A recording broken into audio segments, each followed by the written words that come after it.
We welcome you tonight from Rockingham, North Carolina, but our hearts are with those in Uvalde, Texas.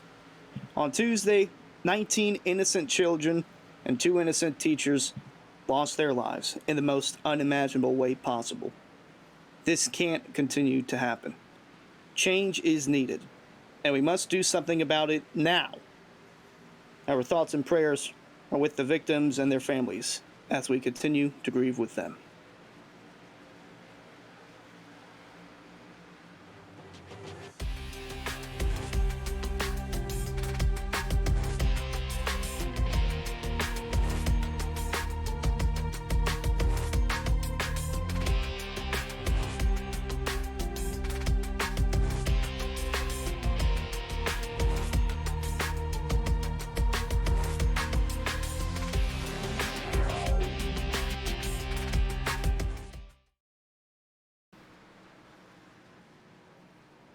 Under the beautiful blue skies in North Carolina sits a racetrack known as The Rock. This 1-mile oval has been thrilling fans for over 30 years with 22 degrees of banking and a tough-on-tire surface. You get fierce competition that gives The Rock its nickname. It hasn't held a NASCAR race since 2013, but things are looking up as Governor Roy Cooper allocated $9 million to revamp and modernize the Rockingham Speedway. Hi, and welcome all to race number 8 of the Area Lodgebox series. We're live in Rockingham, North Carolina for the Area iRacing Shop 150. I'm Arnold Sluppy, and joining me, as always, is executive producer Harold Darner. How's it going, Harold? Doing great. This would technically be my adult home track. My wife, Lori, is from a little town known as Irwin, North Carolina, just north of Fort Bragg, North Carolina. This track sits on the western edge of Fort Bragg, North Carolina, and a great place to watch a race. I watched the young guns that are still racing, guys like Austin Dillon, Ty Dillon, Chase Elliott, Kyle Larson, to name a few, here when they were racing in the K&N Championship that was held here way back in the day. So great track to go watch racing. Absolutely. And I was looking back at the last time they had a NASCAR race, and that was the 2013 Camping World Truck Series. I did not know that was Tyler Reddick's first truck start. I looked back, there was an early caution lap 4, lap 5, and it was Tyler Reddick. Only 17 at the time, and his first truck race was at Rockingham. That's gotta be something That's some cool. Memories, man. Oh, absolutely. So we have a little less than 8 minutes left in our practice session, and this is a track that we've never been at, Harold, for any of the area leagues, so this is something new to everyone, and to those that are running first and second on the practice chart right now, David Weisshart and Ryan Swann. They both really wanted to get in and get going with the action here tonight, and Weisshart really was thrilled. He's currently got the fastest time, 24.608, and then Ryan Swann with a 24.66. Ryan Swann has driven past this track many times. He is a huge advocate for racing to come back, and it looks like that's going to happen, Harold, in the near future. Well, definitely, that's what the people of North Carolina that gamble out that they want the races to return here between this and North Wilkesboro. North Wilkesboro actually has racing that's getting ready to go here. I believe it's in August, bringing back the Grassroots Series, and they're going to throw dirt on it. And then when they're done with that, they're going to completely repave and revitalize the entire track before the 2023 season. Yeah, that's really, really something exciting to look forward to, especially me as a young race fan. I was born in 2000, so I never really got to watch North Wilkesboro, and I never really got to watch Rockingham, although they did have 2 truck races in 2012 and 2013. But I never really became interested in the truck series until 2014. So seeing these racetracks come back from it seems like they were just going to sit and rot and wither away. It's really exciting to be able to see, even on iRacing, Rockingham and North Wilkesboro come back, and really looking forward to the night's race. Yeah, Joe Nemechek took over the 0-1 ride here when Jerry Nadeau, during practice, had a horrific crash that ended his career. Yeah, that is unfortunate, and I don't see Alan Elwood, and that is I'm looking through our chat in Hmm. the cheering section tonight from Charlotte for the 600. Sad to miss racing this great track, so it looks like Alan Elwood.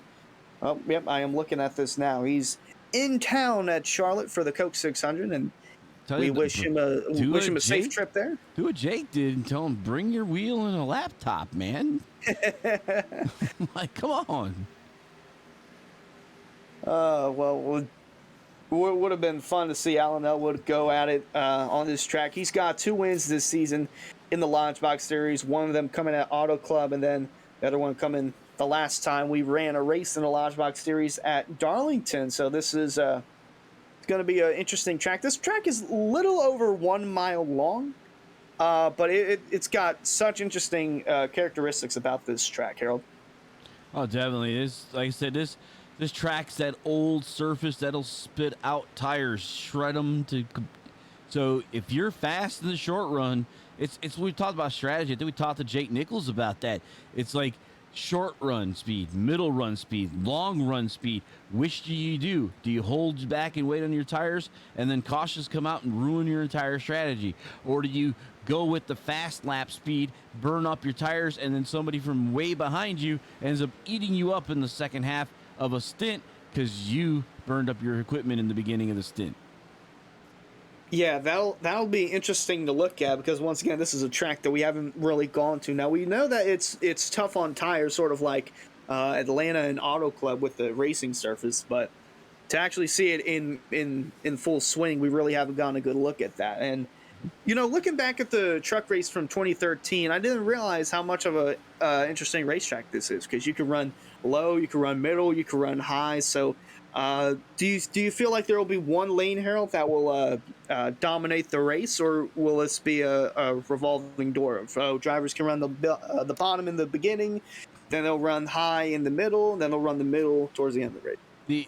The big question tonight is going to be how much love iRacing has given to Rockingham with the current and newest tire model. Because if they haven't gone back and put the tire model, putting down rubber and stuff, we could see differences.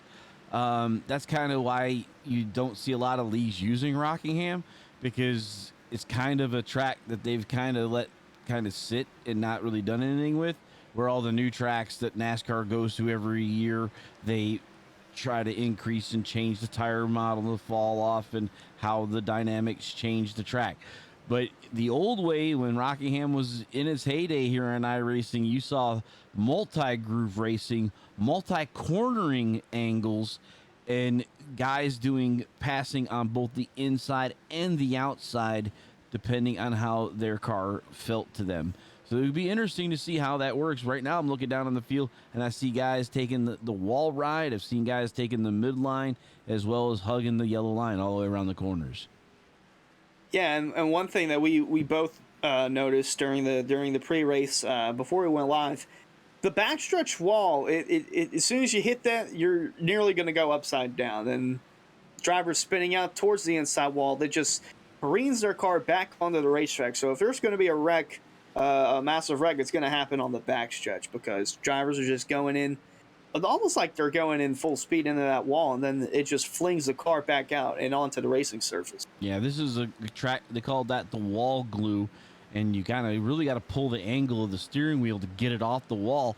And then once it's off the wall, now you got a 90-degree turn in the car, and the car just jumps to the left.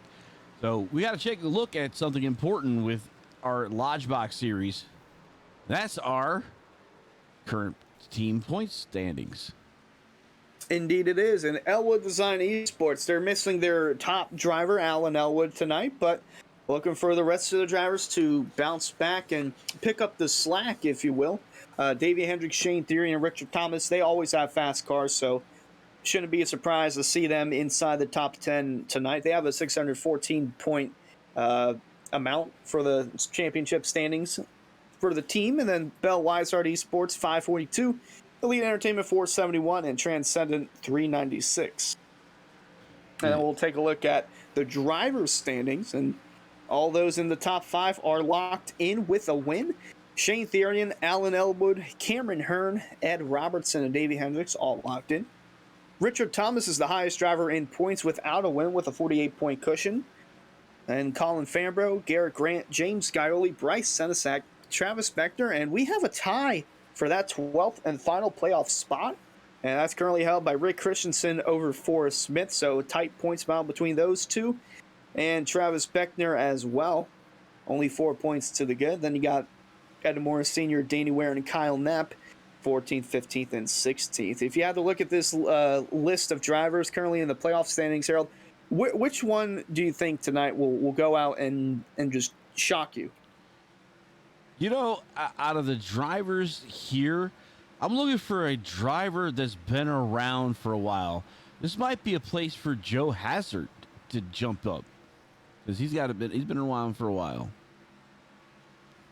Joe Hazard, 18th in the points, not a bad pick there. I'm gonna have to go and look at, let's say, Danny Ware, because Danny Ware was fast last season, really hasn't had the speed this season, but I think tonight's going to be the night where he'll have that bounce back race if he's in the lobby, and I don't believe I see him yet. Yeah, I didn't see him. So you're picking a guy that's not even here, man. That's you're doing pretty good already. So everybody, don't listen to Hunter. He's picking horses that didn't even show up to the track. I've got the commentator's curse. Well, yeah, he didn't even get to show up. So, hey, we're starting to qualify now. Let's start looking at these guys. Ryan Swann, first driver out.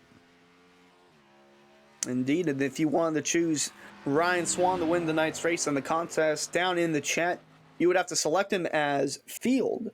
He's not listed on here. The drivers that are listed on is options to bet on for tonight's race. Cameron Hearn, so we'll go by last name. Hearn, Therian, Thomas, Hendricks, Senesac, Fambro, Scioli, Grant, Beckner, and then if you wanted to select someone like Ryan Swann or David Weisshart even, you would select field. So that's exclamation point bet, and any one of those options listed, and then any channel point amount from 5 to 400.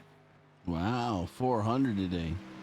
Wanna Studio says the field tonight at 100. Field. Ooh, do you have a driver in mind from the field? Well, I said we got Hazard that's there. Yeah, I saw Christensen is not up on that list either. Is Roderick on that list? Nope. Looks like Jacob Bell just won up your bet with 101 points on the field. If those aren't paying attention, Jake and I are swapping back and forth who's leading the points. So I think that's Jake trying to make sure. And like, if it's a field, then I'm gonna win. Like, all right, cool, you have it, man. I'm going to go ahead and lay a cool 400 channel points on the field as well. Wow, look at everybody's going. Wow, I'm really confident in the field tonight. As we mentioned, Weisshart and Swann are both on the list, and they both had the top 2 laps in practice. Swann a little bit down on the qualifying board, but Weisshart at the top, 24.561, faster than the lap that he put down in practice. So Chris Seidenfaden out here now in his Toyota. Seidenfaden would also be an option for the field. So Skeleton Trav comes in. It is who is going to win, and you got to go up a little bit there. Jake puts it back out again.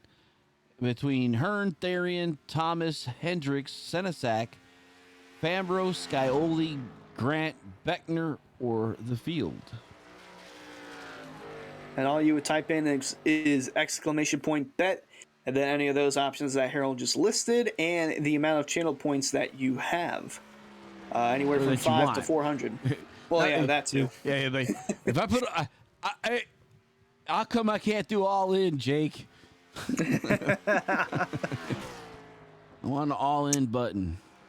So we see that he selected the field as well. So the field is looking like the popular choice, the people's pick, if you will, for tonight's event.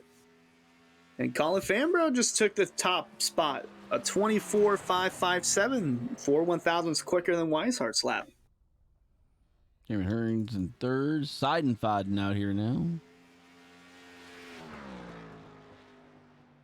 I think this is actually That's side and Beckner, five. that's skeleton. Oh, that's sci-fi, that's skeleton Uh-huh. trap. Okay. Oh, no, that's Said no, I ain't no, betting on myself. that's Beckner.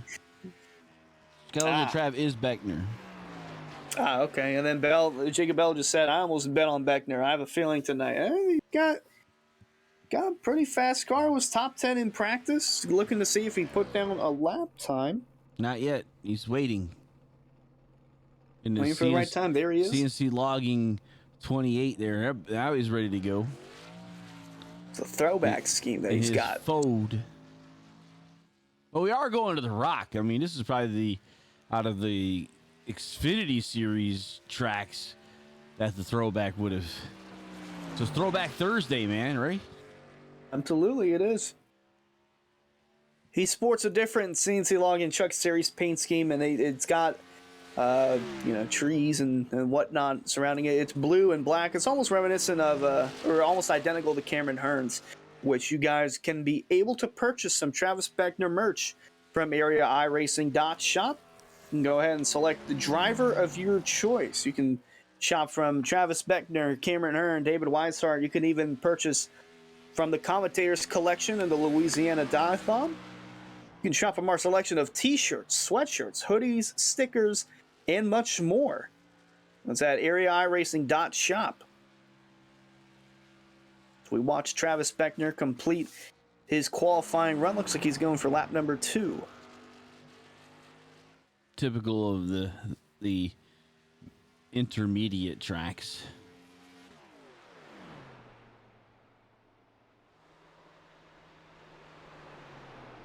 So 24.806.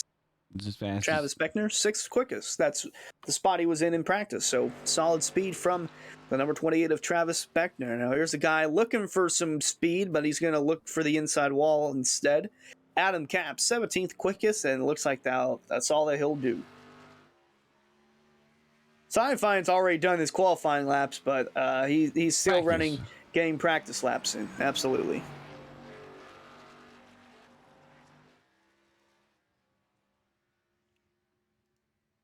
Less than 4 minutes in our qualifying session. We went from practice to qualifying, and take a quick look at our track info presented by Lottie'sTravelWorld.com. Saw that the track temp was in the high 110s. We'll see if that's changed at all. It's partly cloudy. It looks dark on the track, but partly cloudy skies over Rockingham. 78 degrees the air temp, 116 degrees track temp. Humidity at 41% with winds from the west at 8 miles an hour.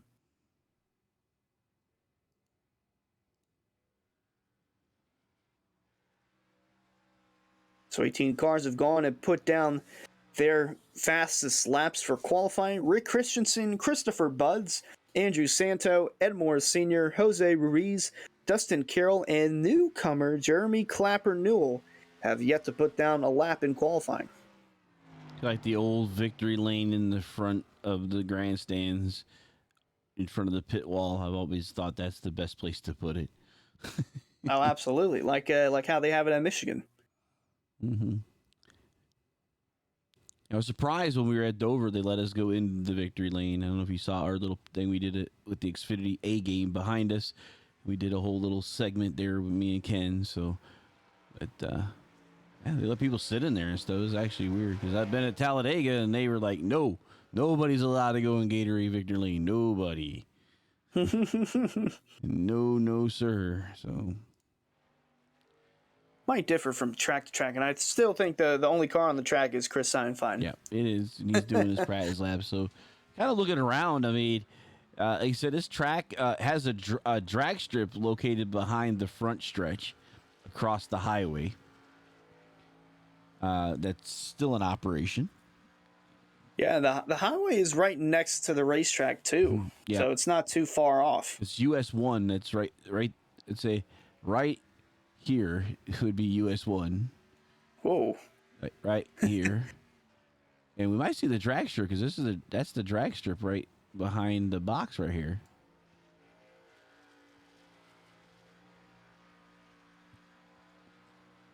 Or where it is, you know.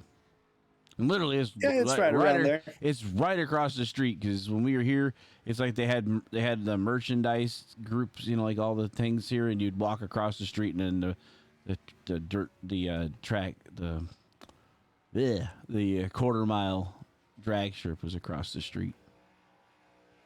So just a minute remaining in qualifying, and fans, you can still place your bets on which driver will win tonight's race, as seen in the chat below. You have the options of Hearn, Therian, Thomas, Hendricks, Senesac, Fambro, Scioli, Grant, Beckner, or the field. You can wager as much as 400 channel points or as little as 5 channel points. Seems like the popular pick is the field. Yeah, y'all quit picking my picks, man. I'm going to start waiting. I had already made my decision after seeing the fast speeds in practice for Weisshart and Swann, who were not listed under any of the options other than field. All right, so about 20 seconds, we'll get into the grid and start this thing for 150 laps here at this 1 mile, kind of a D shape, but not exactly a tri-oval. No, it's a interesting shape. Rockingham is kind of like a D shape, but it's a weird looking D-shaped oval. But nonetheless, it still provides excitement and action as we get the starting grid for tonight's Area iRacing Shop 150. First race ever in area history at this track, and it will be led by Colin Fambro on the pole, and right along his outside, David Weisshart. Row 2 going to be Cameron Hearn and Richard Thomas. Row 3, James Scioli and Travis Beckner. Row 4, Chris Seidenfeinen and Davey Hendricks. And then row 5, Shane Therian and Ryan Swann. All right, going into the next group, Dwayne Dunn, new driver, and Mr. Bryce Senesac. AJ Roderick and Mr. Joe Hazard are in row number 7. Row 8 is Garrett Grant and Forrest Smith. Mr. Adam Capps and Jordan Martin are in row number 9. Row 10 is Jose Ruiz and the newcomer of Jeremy Clapper Newell. In the last 5 spots, we got Rick Christensen and Andrew Santo in row 11. Row 12 going to be Dustin Carroll and Ed Moore Sr. And then in row 13, a row all to himself in the 13th car, Christopher Buds. And that's the 25 car field. I believe we got an in-car, in-studio setup with none other than David Weisshart. Yes, we do. We'll check him out throughout the race. Got him here. Oh, there's that cool cockpit camera that for some reason is all jacked up. We'll fix that. But, all right, there's that. And, oh, well, I guess not. Maybe I'll have to go check it again, see if something went wrong with it, because it's not working at this point. Nonetheless, we will be keeping an eye on the 33 of Weisshart, who really made time out of his day to run this race. As soon as he saw that we were going to Rockingham, he was like, oh, I got to run it. And that's why we see Dwayne Dunn as well in this field, rolling off 11th, one of the newer drivers in this Lodgebox field for tonight's event. Got 150 laps, looking at a fuel run of around 55 to 65 laps. Massive amounts of banking over here in turn 1, 22 degrees through 1 and 2, and then 8 degrees down both straightaways, and then over in 3 and 4, 25 degrees of banking.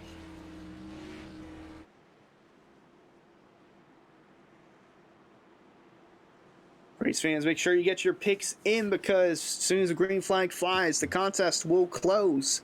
This is the last call to get your options in. We were able to get his picture in there, so he must have sent off a new link, and we were able to get him in there. So we will go time to time into Mr. Weisshart's car, show you how he's looking in that butt kicker number 33. Pace car going to make his way onto pit road. Going to be Chris Seinfein. Oh, nope, not Chris Seinfein. Colin Fambro on the bottom. David Weisshart on the outside. We're going to lead the field to the green flag here. We're underway from Rockingham. Whoa, a little bit of a stack up there on the start for both the top and the middle.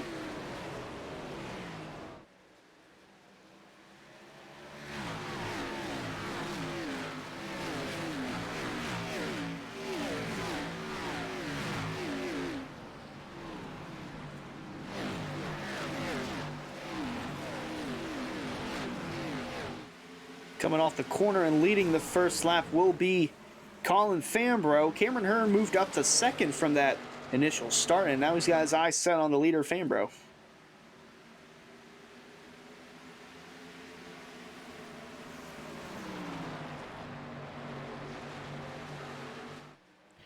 You talked about are we going to see multi-grooves? It looks like we got drivers working the very high side, diving the corners and coming off, but we do have a group of drivers keeping it around that yellow line all the way around the bottom of the track. Yep. Good bit of battling going on back in the 4th and 5th spot. Reigns Richard Thomas past the 7 of Scioli, who's now under attack from Travis Beckner. The 67 of Cameron Hearn right on the bumper of Colin Fambro. Now he's going to peek his nose down to the inside. They're going to be side by side heading into turn 1. See how this inside line goes. Looks like David Weisshart preferring that inside as well as Fambro's pushed to the outside wall in the backstretch. Yeah, we've seen quite a bit of cars get loose here in practice, coming out of turn 2, just trying to carry too much speed. And now we see the 67 of Cameron Hearn complete the pass on Colin Fambro and take the lead here on lap number 4.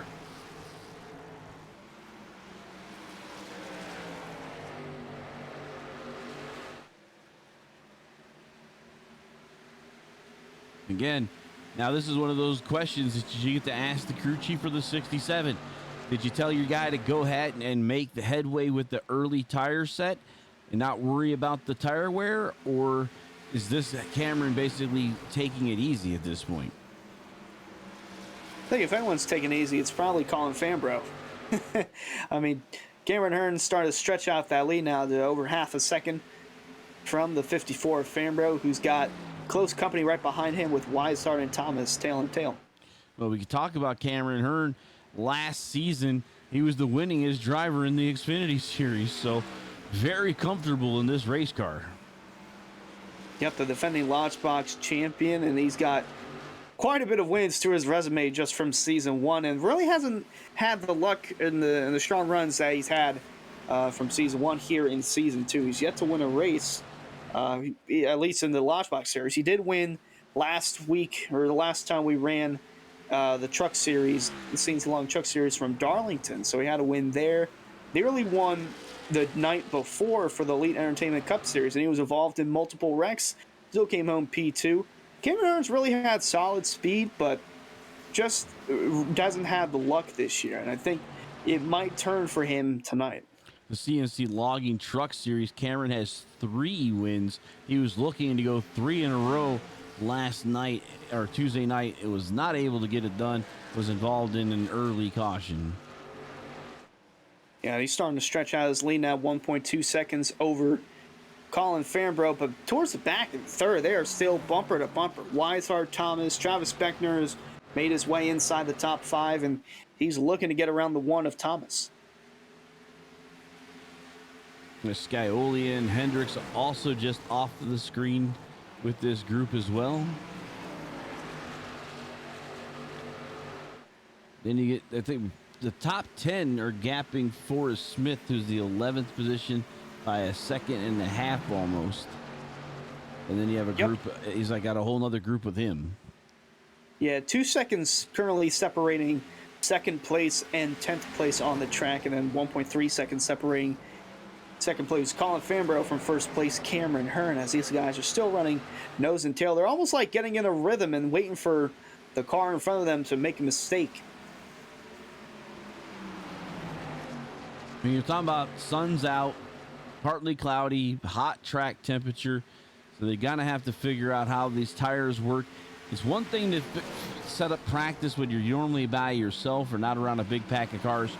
When you're around a lot of cars that are throwing the air around, changes the way the car feels, and of course with the heat being in the track, it's definitely making it skatey for them. So they're probably just feeling the car out, and they're doing a pretty good job of that, keeping it green early. Yeah, we saw Beckner there try to make a move to the bottom, couldn't quite do it, got tucked back in line. Now we'll see Thomas make a move underneath Weisshart for the 3rd spot.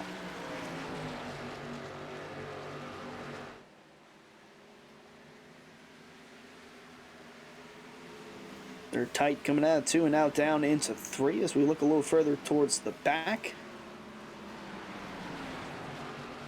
Right there, we got the number 39 car.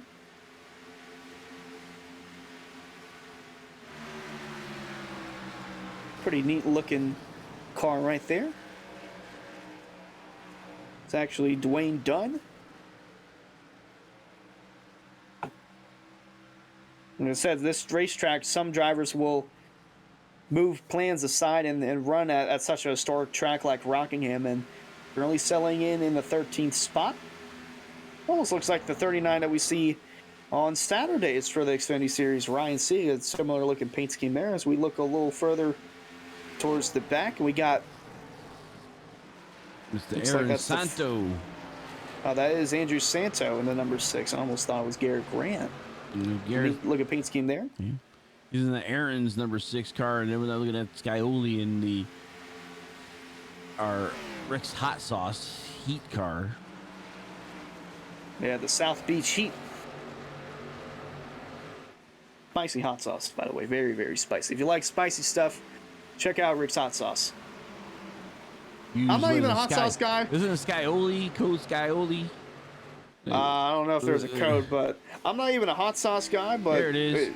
They got. Oh, use there it is, right on the back. Scioli, and you can save $7. Yeah. Like I said, I'm not even a hot sauce guy, but this, good stuff. Good stuff.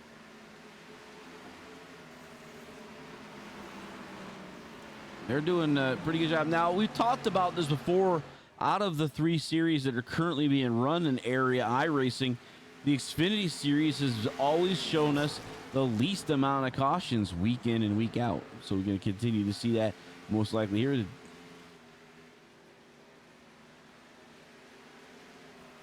As soon as you say that, there's probably going to be a caution fest now. You see, now I stopped before saying that.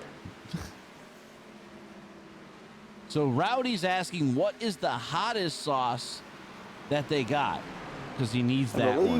I believe it's the South Beach Heat. So if There's Jacob the Bell is listening, hot sauce. There's Loxahatchee, Okeechobee, Palm Beach Pineapple. Then they got South Beach Heat. That is the spiciest one they got. Palm Beach Pineapple. That sounds good. It's probably hot though. I don't like lots of heat. I like a little heat. Like, if you go to Buffalo Wild Wings, they got that thermometer thing. I go about middle, and that's about it. Just stop about mango habanero. Oh, we got a spin on the back right in front of our leader. That is Jose Ruiz and Dustin Carroll. They keep it moving. Yeah, we might have to go back and take a look at that. It happened right in front of our leader, Cameron Hearn. Those two, as you mentioned, they're still going, and it did not trigger a caution. So we'll take a quick look at our one-to-go replay and look at what happened back there. The 23 and the 4 involved, Jose Ruiz and Dustin Carroll. Yeah, they were running 20th and 21st at the time, and it looks like Carroll's going to just wash up the track, get into the wall, and right in front of Jose Ruiz, nowhere to go. Yeah, because it's below that yellow line on the backstretch, it did not trigger a caution, and smoke happened right in front of the leader. That's got to be a gut-wrenching feeling for Cameron Hearn, considering the luck that he's had in Season 2. But no caution is out, and he is still logging laps here. 2-second gap between he and second-place driver Colin Fambrough, and it looks like they got a battle. Oh, it's right behind. David Weisshart is all over the bumper of Colin Fambrough. He's really closed the gap now. Is there some separation between he and Fambrough? And we're going to ride in car with the 33 of Weisshart.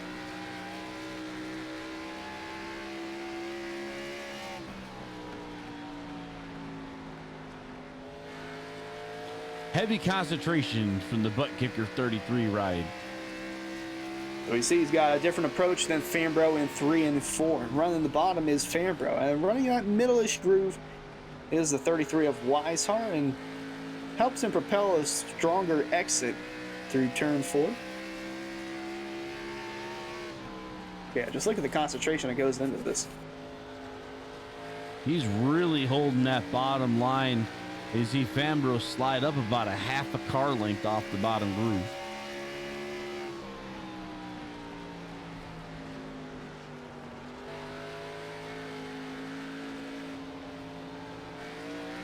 Now, I know there's no such thing as harvicking at Rockingham, but believe that is what Weisshart is trying to replicate. So he's trying to tuck the car on the bottom.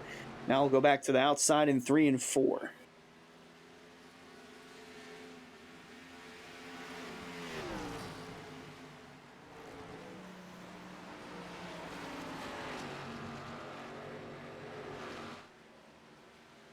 The gap starting to dwindle a little bit between Hearn and Fambro. Was over 2 seconds, and now it's getting down to the 1.5 second range. Do you think that Cameron Hearn might have used up his tires a little too soon? He's about a second off his fastest speed, which is pretty much what the field's doing, so not really. I think he's doing pretty good. We shall see how things work out. It's only 27 of 150. And what were we saying for the fuel stints for these guys? Have we gotten a number from anyone? I've heard 55 to 65. So Jacob Bell chimes in. He says, yes, the hottest is the South Beach heat. So, Mr. Gary Lewis, go get you some. Let us know how it tastes, because I'm not trying it. If you're a fan of spicy stuff, you'll like that hot sauce. Speaking of spicy, the battle back towards 4th, 5th, 6th, and 7th, including the 7th Skyoli, is spicy. Got Richard Thomas and Travis Beckner going at it right in front of the South Beach Heat number 7. Whoa, really sliding up the track.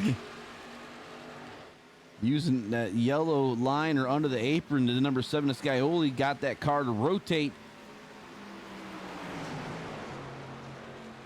Oh, look at 3 wide here. Oh, that's going to be close. Sliding around. Travis Beckner backs it out.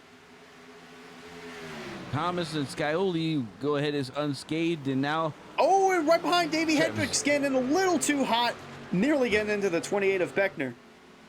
Sliding around now. These guys are starting to pick up the heat.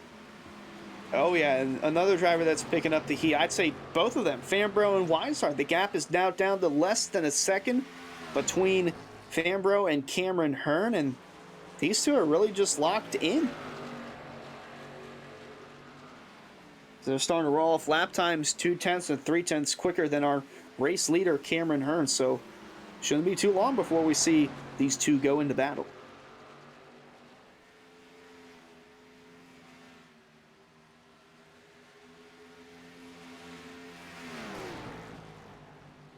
So about a fifth of the way done here. So, you know, what we said that we were talking about the lap count, and none of you didn't give me an answer on that, the stint count today. 55 to 65 is what I got. Okay, so we're about halfway through a fuel run now.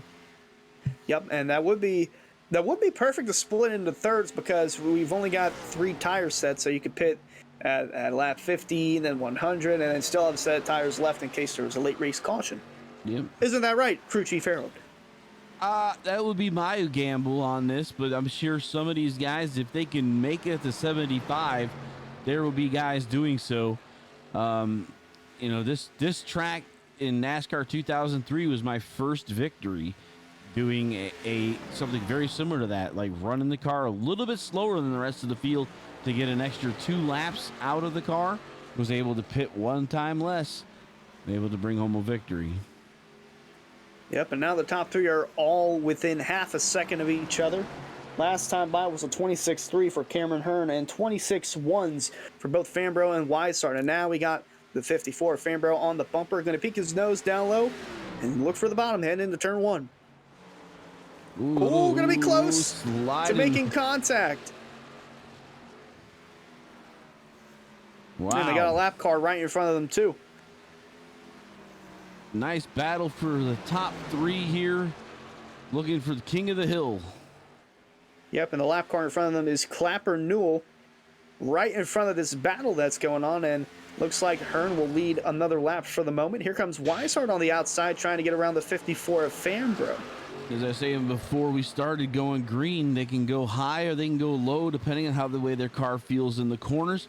Here, as we talked in before, you know, the high side continues to get the momentum off the corner, but you can dive it in early and slide up in front of the other driver. That's the other way around. So Looks like Cameron Hearn making the most out of the momentum coming through the corners. Clapper Newell getting out of the way of the leaders and letting them continue their battle. And yep, Weisshart completing the pass on Fambro for second. Oh, nearly. Well, he might have scraped the wall a little bit. Oh, and Clapper Newell actually scraped the wall in the back. Now we got Hearn on the outside trying to get a run to keep the lead from Weisshart, but it's not going to be enough. Put David Weisshart in the lead, lap number 37.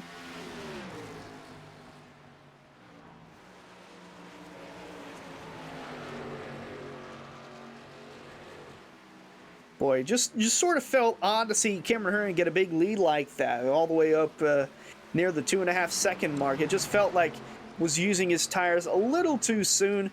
And I think that's what we're seeing now as the tires are starting to wear more and more. David Weisshart looking like he's just shot out of a cannon now, 38 laps into this race. And right behind him, Fambro completing the pass on Cameron Hearn now for the second spot. So the 67 moving down to P3. James Scioli got in front of Chris Seinfeiden there in the fourth spot. Seinfeiden back in fifth. Then the next closest battle is actually behind Sci-Fi between Richard Thomas and Travis Beckner, bumper to bumper. Boy, they got a gaggle of cars right behind them as well. Coming with some help. And 09 of Bryce Senesac making his way inside the top 10 for the first time tonight.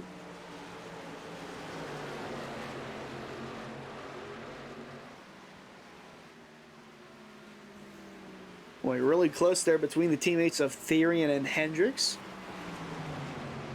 And what did I say in the pre-race? Wouldn't surprise me seeing all the Elwood guys picking up the slack running inside the top 10, and that's exactly what we're seeing. So Richard Thomas, P6, and then Therian and Hendricks 8th and 9th on the track.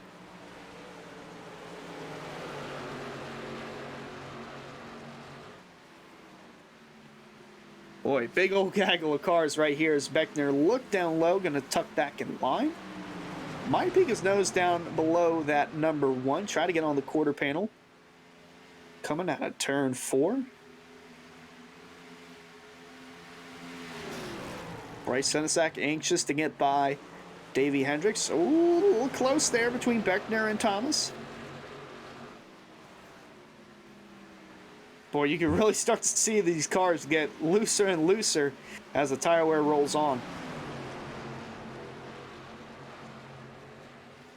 Now here comes Therian to the bottom. You see the drivers using the front dam of their car to upset the driver in front of them so that they can kind of move that air around, and that's kind of what happened to 28. Got him a little loose and allowed the number 1 to get around. Oh, whoa. That 28 is getting looser and looser as the run continues to go on.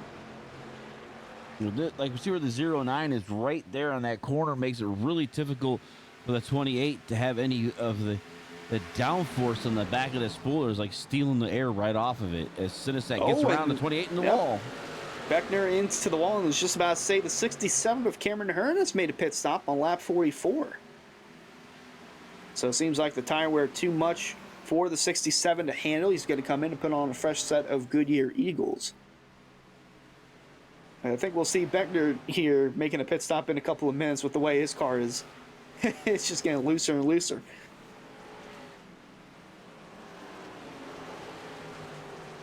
Oh, the caution's out. Well, very advantageous for Mr. Hearn as the caution flies. That'll put him on the lead as these other guys are going to pit. He might be stuck a lap down. Yeah, he's stuck a lap down in the 23rd spot. Yeah, that's not going to help him then. Well, they're all going to go pit, so it should put him back on the lead lap. But let's check out that replay and see what happened. Yep, we'll take a look at our 1-to-go replay and look at what exactly brought out the caution. And looks like it might have involved the 6 of Andrew Santo. So he's rolling off on his own in the turn 1, getting a little too high near the wall. Going to try and stay out of it. And right below him is the 7 of James Scioli, nearly getting hit by the 6 and continuing the roll on. So we'll look back here. That wasn't what brought the caution out. Maybe we'll see right here. So with Beckner and Smith, we'll keep an eye on those two. Yeah, we did see this right here. Beckner, just that car was getting looser and looser as the run was going on. Went into the wall, and I think he clipped it right there. Oh, kept it straight coming out of 2.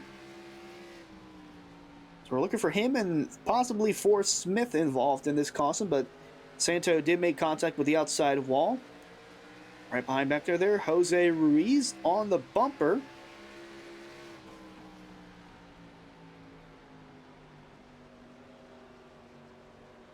Still looking to see the cause of the caution. It's a mystery here at Rockingham. Not sure. I think it might have come out there. I'm not sure. It's already out, so we'll have to keep an eye on this. So a mystery as to the cause of the first caution, but we find, I believe, Fambro in the lead with David Weisshart after the pit stops, as Santo is currently on pit road. So I believe we're a little bit behind because I still see the 6 car on the track, and he's making his pit stop now. I believe he's led a lap, Santo has, so that's a bonus point for the 6. So Cameron Hearn, you see him here right in front of the leader. So therefore, these guys, these two here, will be getting around the pace car, be put back on the lead lap.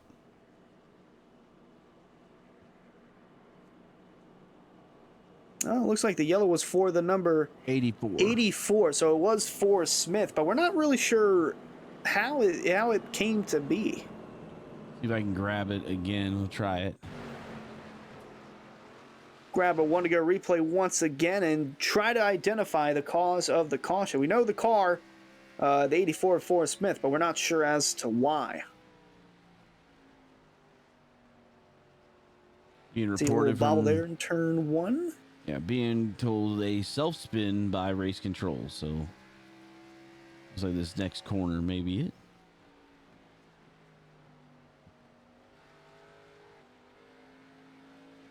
Gonna be getting close to that wall in turn 4, and yep, he clips it and loses control, spinning out on the front stretch. Fortunately, no one was there to make contact with him, but that was enough to trigger the first caution on lap 45. And it looks like our field has doubled up. I believe Cameron Hearn got his lap back through the wave around, so it'll put him at a little bit of a disadvantage, but boy, the luck for Cameron Hearn it's unreal how bad it's been. Pitting and then a caution coming out and then getting stuck lap down, having to take wave around. He'll restart back in the 20th spot. Up front, though. We'll go on. I was going to say, Rowdy put it out there for us. Yeah, that Papa JS new to the chat for us. Yeah, we have iRacing yellow, so iRacing itself, there's no admin throwing cautions. So iRacing made it a determination. Yellow came out for Forstman, single car spin. As we go back green here, Colin Fambro had the choice, as he was the leader the winner off the race of pit road, and is the leader of the race now. Half a second gap already, and increasing between he and David Weisshart. Meanwhile, in the back, battle for third kicking up between James Scioli and Davey Hendricks.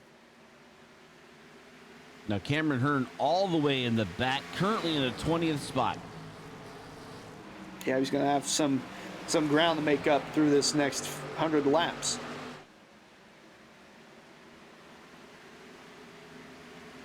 Whoa, they are looking squirrely in the back, nearly colliding with the outside wall there towards the rear of the field.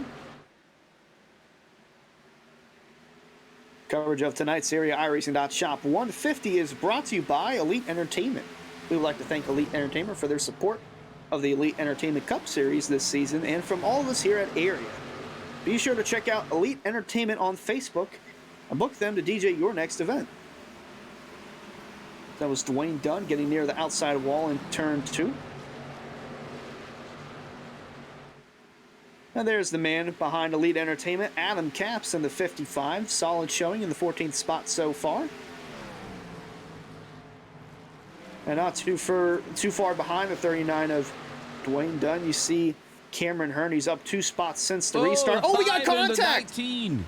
Christensen and Garrett Grant back and into Cameron Hearn. He's flying in the air. Oh, wow. Cameron Hearn took flight on the backstretch here at Rockingham, and his night has just gone from bad to worse. Major wreck, and we knew that was a possibility from the opening laps in practice, and it happened here on lap 54. So we'll take a look at our one-to-go replay, and it was tight there coming out of turn 2. But first, we'll look at this from the perspective of Cameron Hearn, because Houston, we have liftoff. He took flight down the backstretch.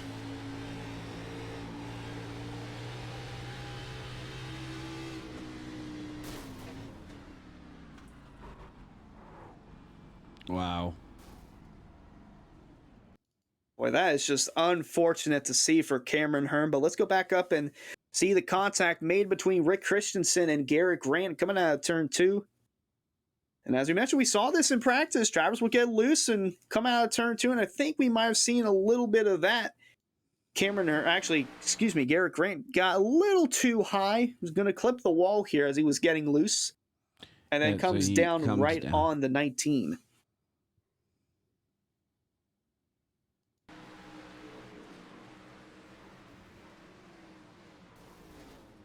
And then you see the 67 of Cameron Hearn take flight. That is unreal.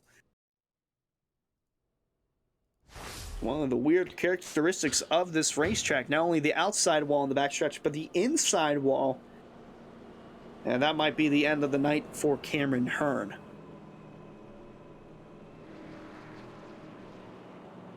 Wow, what a way to bring out the second caution of the race, and is going to stack the field back up. Do we see anybody else come down pit road and put on their second set of tires already? Nah, only 8 laps on their stint.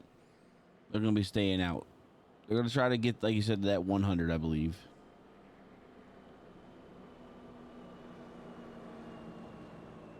Boy, oh boy. So caution number 2 came out. And we've got 95 laps to go here from Rockingham for the Area iRacing Shop 150. So the next week we'll be taking off for Memorial Day week. Going to take a full week off, and we'll be right back at it. So I believe we're going to the next track in Charlotte. So we'll be running the Charlotte Oval, not the Roval. The Roval will be run in the playoffs, but we'll be running the Charlotte Oval next Monday, not this upcoming Monday, the following Monday. A lot of smoke coming out of that number 67.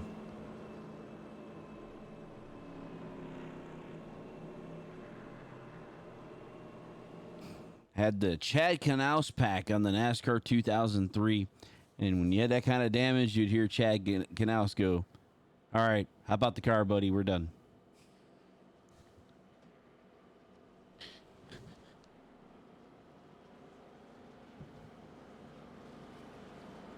So, making early work of the laps until we get to what should have been start of the green flag pit stops. 2 quick cautions to bring us back to lap 56.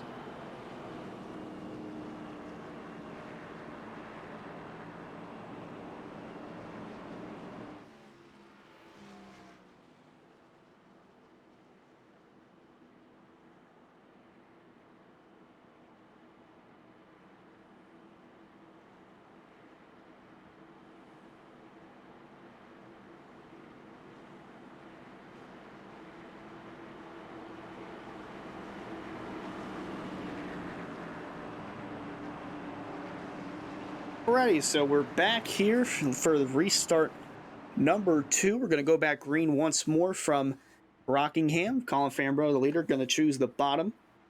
David Weisshart going to be on the outside as the pace car makes the sharp left turn onto pit road, and we're back green flag racing once more from the Rock.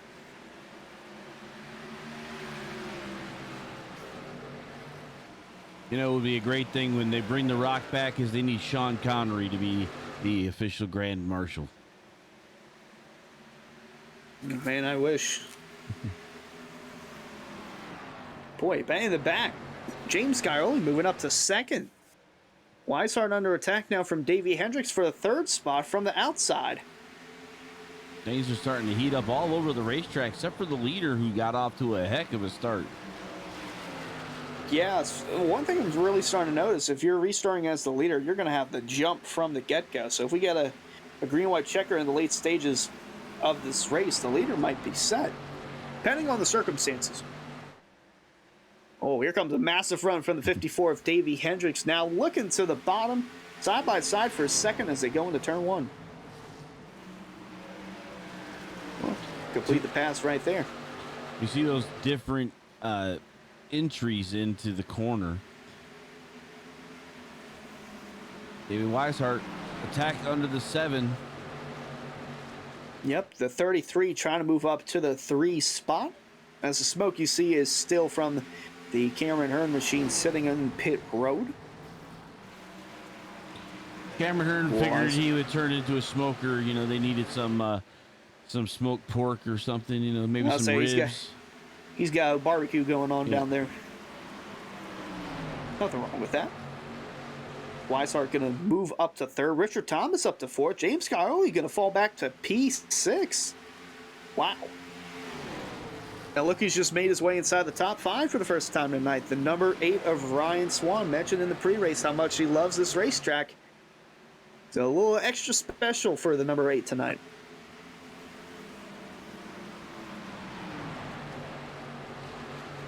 Now he's trying to look low on the 1. Richard Thomas. Fitting paint scheme for Ryan Swann, by the way, to have.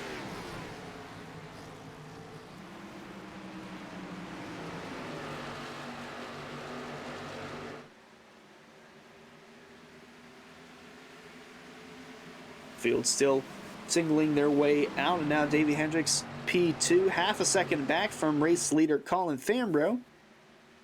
Bowser still heating up right behind. Gonna look back towards Travis Beckner. Just a few spots outside the top 10s, actually 12th on the track.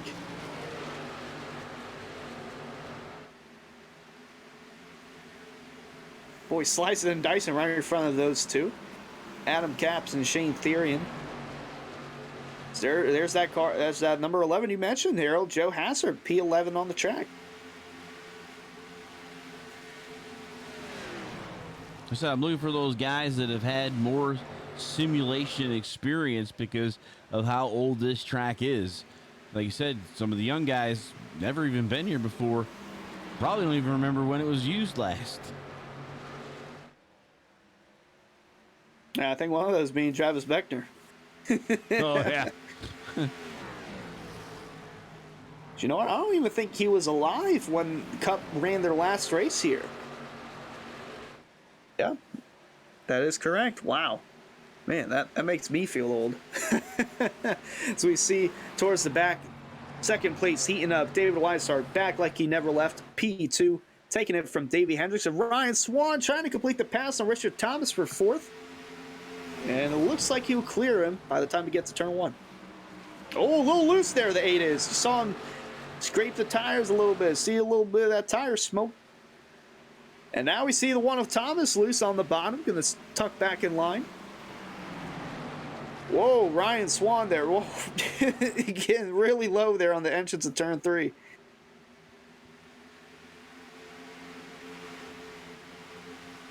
little further back, there's Dwayne Dunn in the number 39, running in the 16th spot right now.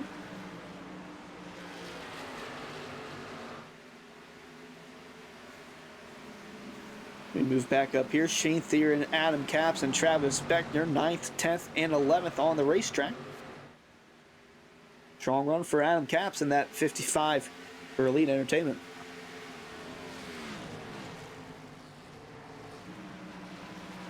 Tough break there. That last caution, Rick Christensen and Cameron Hearn getting involved in that. So the only 2 out on the track, Travis Beckner and Adam Capps, currently running 10th and 11th. Hassard into the wall on that number 11 ride. That Texaco throwback. You see the damage on the back.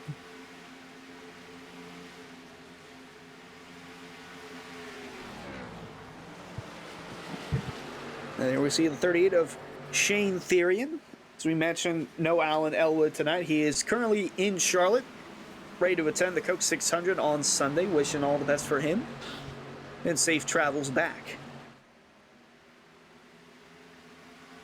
So his team going to have to pick up the slack tonight. Davey Hendricks, Shane Theory, and Richard Thomas all running inside the top 10. Hendricks third, Thomas fifth, and then Shane Theory in P9.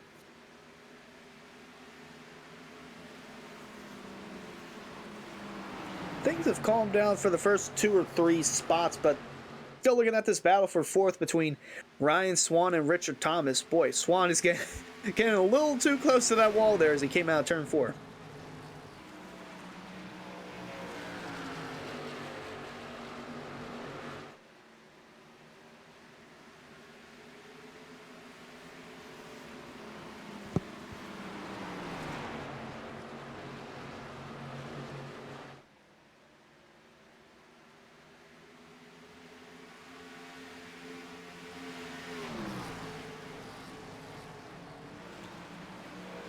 Still looking at the top of the track here. The 45 now side and five looking to attack Bryce Sinisak, the 09. Went on the backstretch here. Thunder Alley backstretch.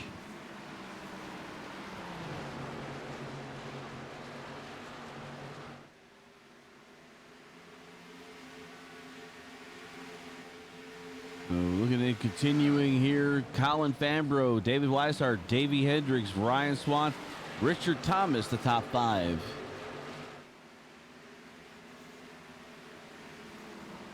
So we're approaching on the halfway point for tonight's race, in which we'll do our halfway rundown for the top 10 presented by Swift Lifestyles. Fans, be sure to visit our sponsor, Swift Lifestyles, for clean supplements that can help improve your focus and gaming. You can use the discount code on your screen, AREA iRacing, AREA iRacing, for 15% off your entire order. We would like to thank Swift Lifestyles for their continued support of Area iRacing. So we'll go ahead and start with our race leader, Colin Fambro, currently running in the first spot. Got about a half-second gap between he and David Weisshart. He's led now 35 laps of the 75 that we have completed. He's got race-winning speed underneath that 54, and it wouldn't be a surprise if we see him get his first win tonight at the Rock. And then second place, David Weisshart. He's also got race-winning speed, but just hasn't had the speed that the 54 has. He's got the long run speed. We know that the top 2 do, but does he have enough to overtake the 54 and move up into the first spot? And back here, Davey Hendricks running in third. He's got top 10 speed. He currently finds himself inside the top 5, P3 on the track, picking up the slack for Elwood Design Esports. They're down their main driver, Alan Elwood, so solid showing for him. And a solid showing for Ryan Swann from Fayetteville, North Carolina. This is a racetrack that Ryan has driven past many times and currently running in the 4th spot. Solid showing. Who knows, he might get a podium, and we might talk to him a little later on. We can say the same for Richard Thomas, another Elwood Design driver, running in the 5th spot. The Atlantic City native, strong showing there in 5th, and James Scioli in the South Beach Heat number 7. He is maintaining that top 10 speed as he's running P6 on the track. Oh, and right in front, they're making contact between Thomas and Swann, but we'll go ahead and move a little further back to the 09 of Bryce Sinisak. Nothing more happened from that, and he's currently running 7th for Bell Weisshart Esports there. Chris Steinfeiner running in the 8th spot. Solid showing for that number 45. Solid paint scheme, by the way, too. It's always good paint scheme that one is. And there's the last place car for Elwood Design Esports. Not another to knock on Shane Theory. He's got top 10 speed, running in the 9th spot. Solid showing for all the Elwood Design drivers. And then in the 10th and final spot, Travis Spector, the highest running driver for Elite Entertainment. Gonna have to pick up the slack after the second caution between Rick Christensen and Cameron Hearn, taking both of those guys out. And that was your top 10 rundown presented by Swift Lifestyles.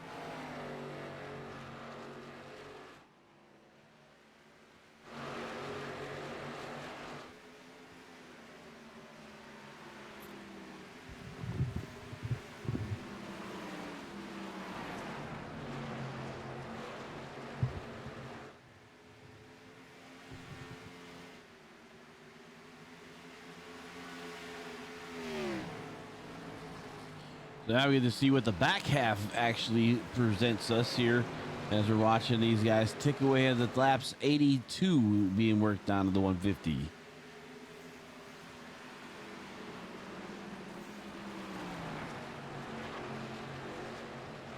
pretty spread out throughout the field right now. Swann and Seidenfaden, as well as Shane Therian, the closest battle on the racetrack.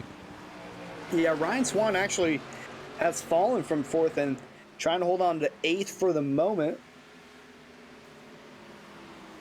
So Therian just pulled way low on the backstretch there. Might be making the stop down pit road. I'm not 100% sure, but 38 is having a moment there down the back, and he's still running in the 11th spot.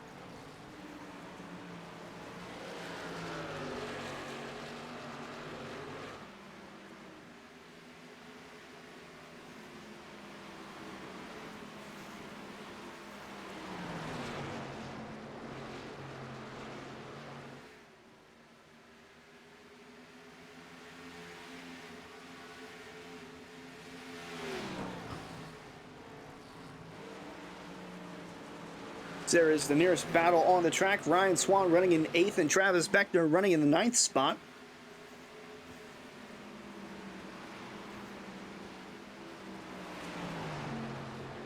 Beckner trying to roll the top. Swann on the bottom. Might have a run here. No. Nope, not quite. Trying to pass on the outside here. Looks like he's got the momentum around, and he'll pass the 8 easily off this corner.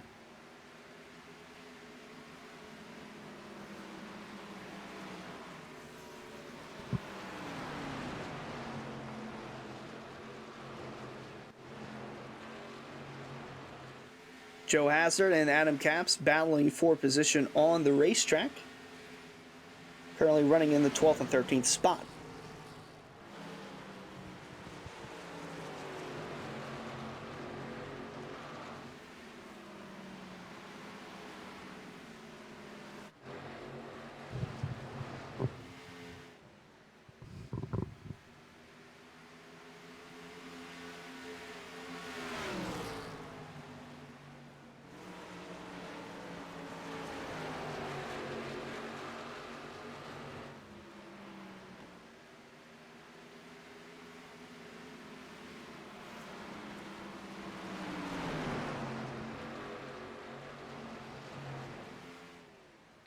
Do these guys continue to work for the 5th spot?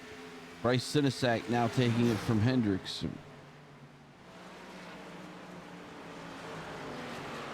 Yep, 5th, 6th, and 7th all on the racetrack right here. Oh, actually, up front, got to go up front. Battle for the lead, closing in. That 33 of Weisshart right on the bumper of Colin Fambro. So rolling off in the turn 1. Weisshart has definitely got the mid-length speed down as we're working 43 laps. Is a little past halfway that you were telling me earlier for the stint count. So second half speed going to David Weisshart. Yeah, seems like I had to get slowed up a little bit to avoid the lap car of Clapper Newell, running 19th on the racetrack.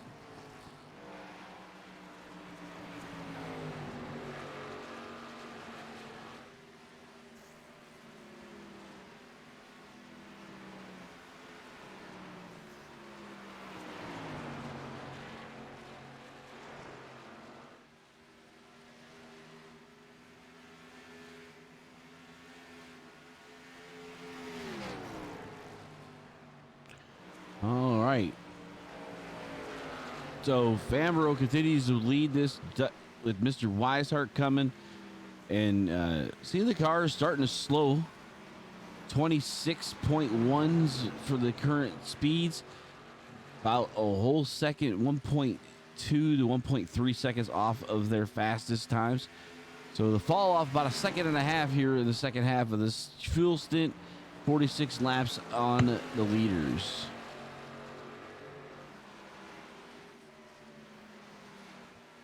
Yep, and they're approaching the lap car of Ed Morris right there. You don't want no trouble.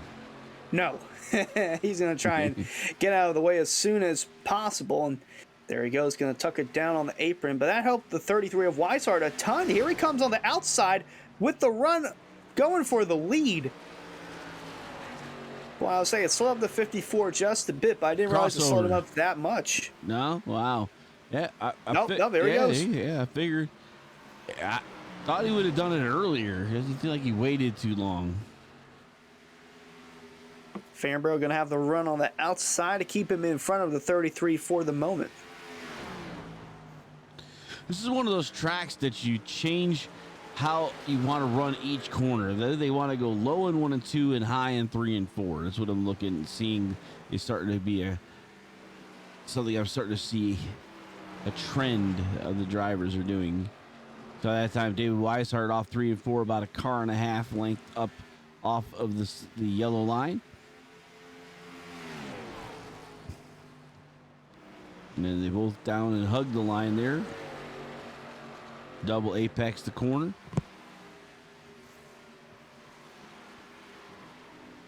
So Weisshart, if his guys are talking to him, should be telling him, just make yourself as big as you can in his mirror. Let him make a mistake.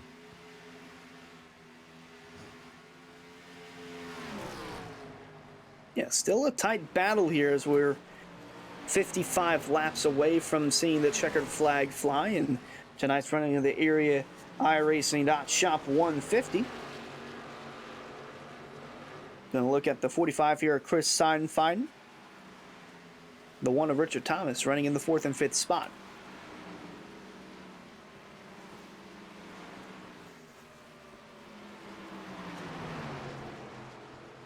Little two-car battles throughout the racetrack here. Go back to Weisshart and Fambro. That's Rick Christensen, I believe, that's in front of them, that lap car without the hood on the car. Yeah, he is 19 laps down, running in the 23rd spot. Garrett Grant and Cameron Hearn have retired from the race since their incident, lap 55. Yeah, Cameron just like, his horrible luck lately, as you said.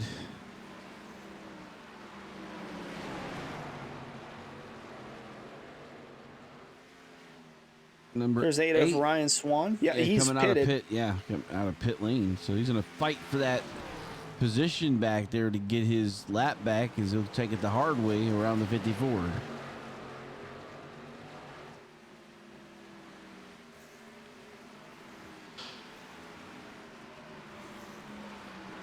The lap 100, I figured some of the drivers would start coming down now. Ryan Swann was the first one to do so. Here comes David Weisshart.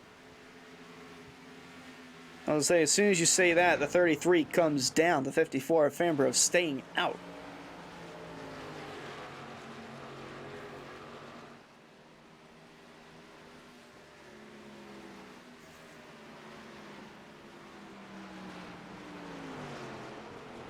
We'll see if the 54, and yep, he's going to make his way down pit road this time.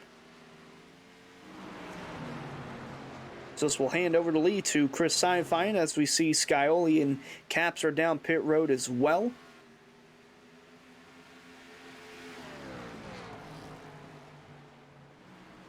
Going to be a revolving door with the leader here in the next handful of laps or so. So we'll see with the tire situation on everyone. I believe everyone's got one set left to the end, but it's just the laps that you pit in and how much of the tires that you use.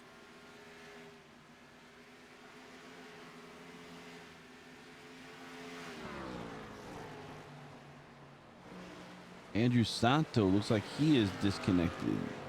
Or maybe he's back. Maybe he had an issue with the internet because it let gray on me for a second.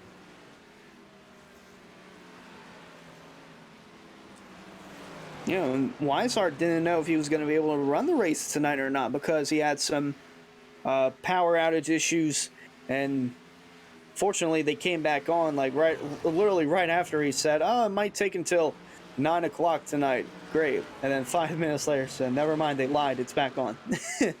So fortunate. It's always better when they tell you. When they tell you 9 o'clock, it shows up earlier instead of them telling you 9 o'clock. It happens the next morning. So yeah, always a good thing there.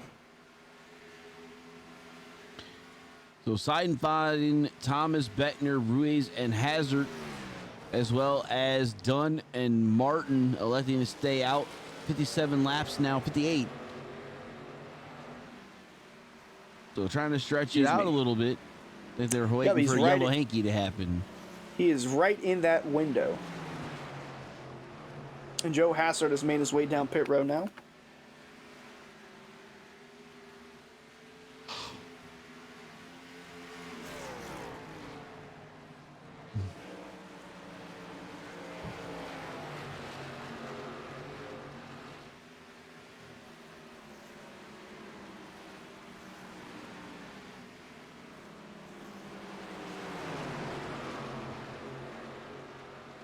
Mm, 14 there. Yeah, tight right there with Ed Morris Sr. staying low. Now it comes to 33 of Weisshart, and this actually might be the battle for the win here potentially if this thing goes green flag to the very end.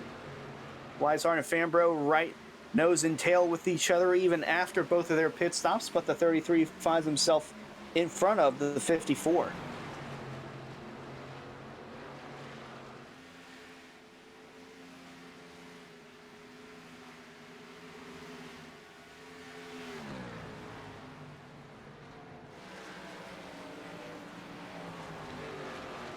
Forrest Smith calling out his pit. He's coming down. Seidenfaden. Forrest Smith. Yeah, so first through sixth, currently on 61 lap tires, staying out. So how far can they go? That's the question here.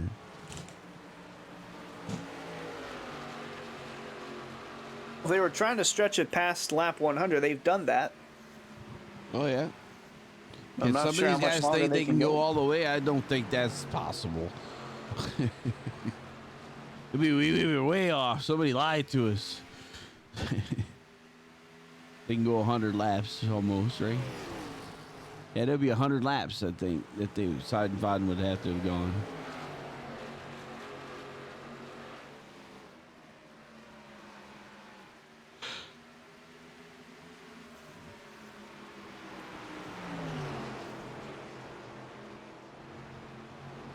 Ooh, close right there between Scioli and Seidenfaden.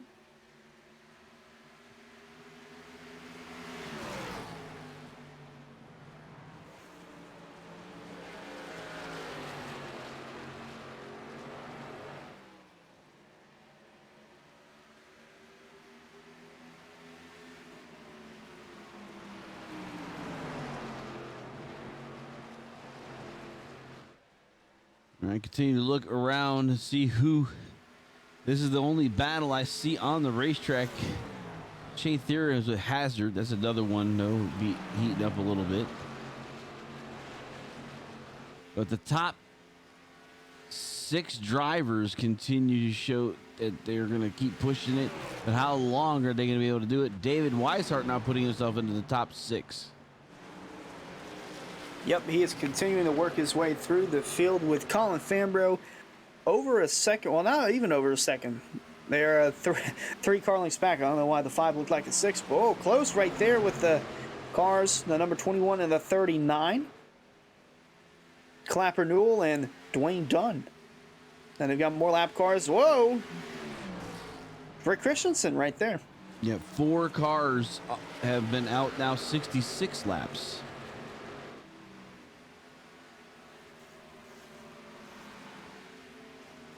Oh, Dwayne Dunn all the way to the inside wall, nearly making contact with it. No caution. Everyone's staying full throttle. Still green flag here from The Rock. He's one of those drivers that's been out there quite a while. 66 laps.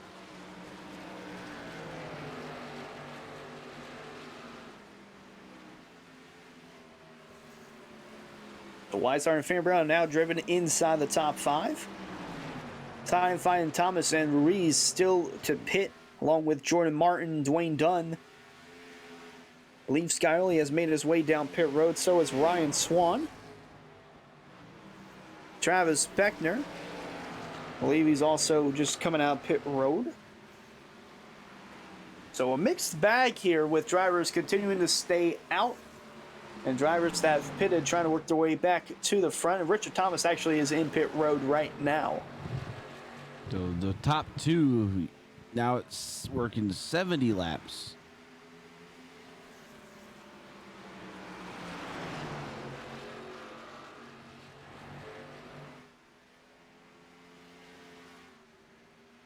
Big gap now for Swann and Jose Ruiz.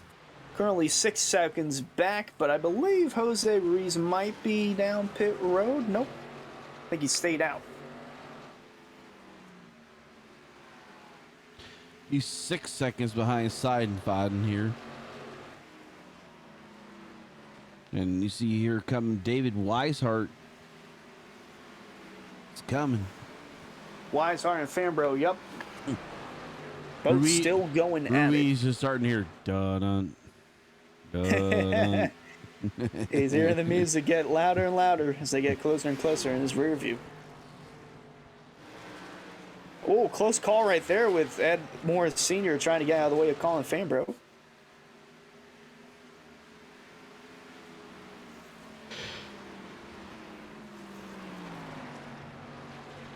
Boy, what do you do if you're Seinfeld? Because obviously you're running until there's either a caution or you're out of gas and need to pit. What do you do if you're the 45?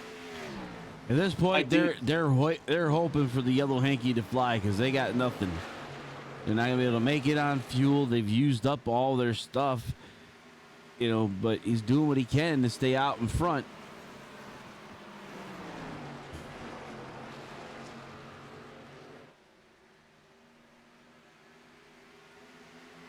He's got a commanding lead. It's being come in, but was over 6 seconds to Weisshart.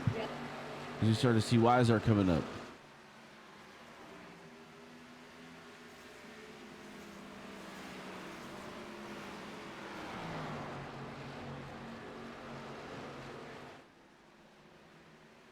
So 5 seconds now the lead for Seidenfaden over Weisshart.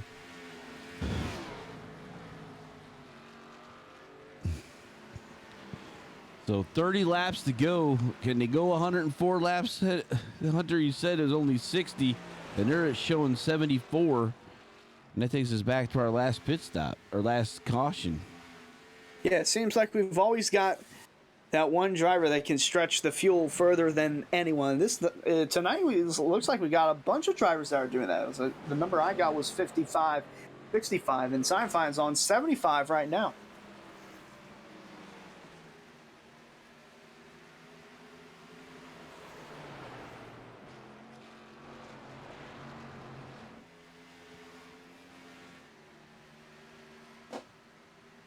Two seconds now, the gap between Seidenfaden and Weisshart. Half a second back between Weisshart and Fambro. Weisshart gobbling up the lead now. As you see him there on your screen, he is coming in a hurry. I'll say he nearly closed the gap from 2 seconds to 1 second just from turns 1 and 2 alone. There's Therian around the hard way. Hazard now behind, and then Weisshart. Yep, looks like we might see the pass for the lead right here. Seinfeld on the outside, Weisshart on the bottom. Joe Hassert, the lap car in front of the two. No contest there. Put the 33 of David Weisshart to the lead with 26 laps to go. So Fambro has also got around Seidenfaden. Does he have it to get to the end? Because I don't know if staying out, how much longer he can do that. I would assume now you're going to have to come down and pit. Try and limit the damage. Boy, lap traffic getting in the way of the leaders now. 33 and the 54. Half a second separating the two. There comes Shane Therian that Weisshart is about to work his way on.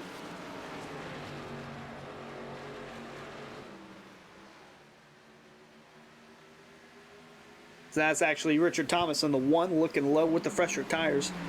Going to try and get around a race leader. That's going to help Colin Fambro close the gap 2 car lengths, even 3 car lengths as they come off turn 4. 25 to go here. Yep, last 25 laps.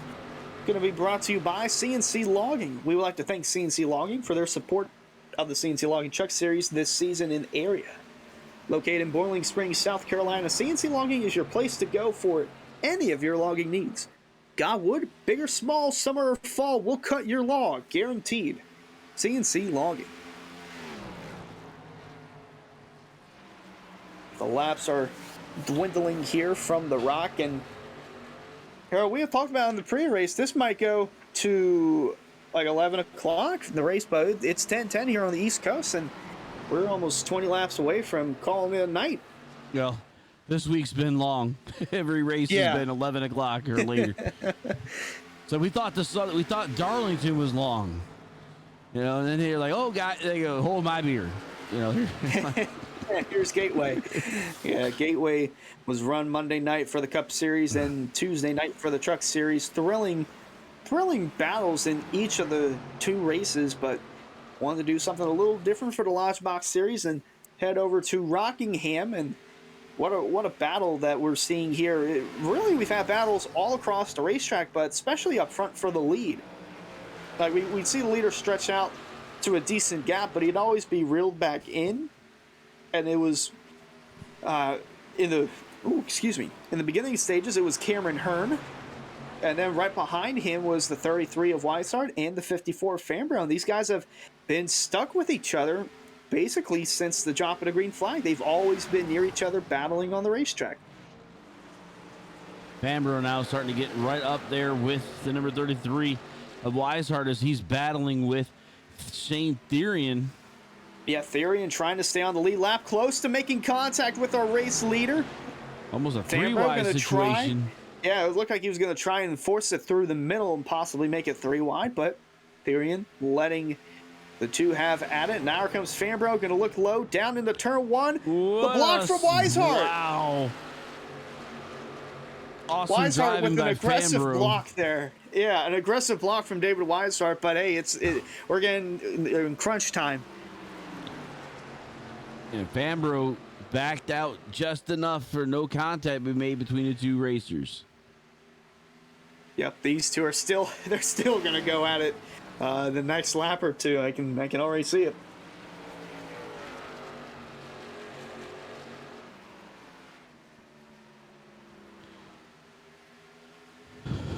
About coming up on 15 to go here. The 33 and the 54. 7 seconds back to Scioli.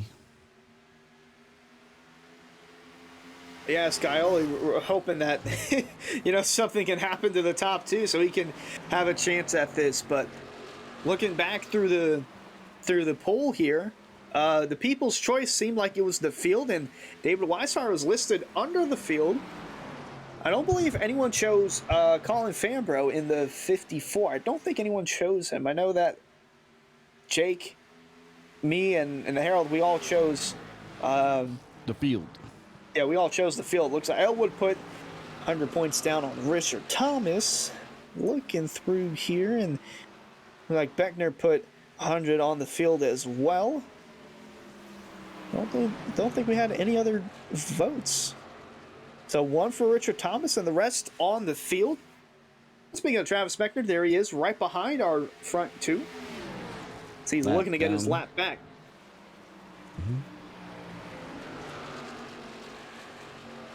Boy, this is going to be interesting because the lap car, this is like a role reversal. The lap car has fresher tires than the leaders and is making ground and passing the leaders, something that we're not accustomed to seeing here on a day-to-day basis. But on these green flag runs, it becomes, well, there goes Beckner. I was going to say it becomes almost, well, not normal, but just kind of typical to happen. So Travis Beckner now back on the lead lap. If a caution were to come out, the driver that would get the free pass would be Shane Therian.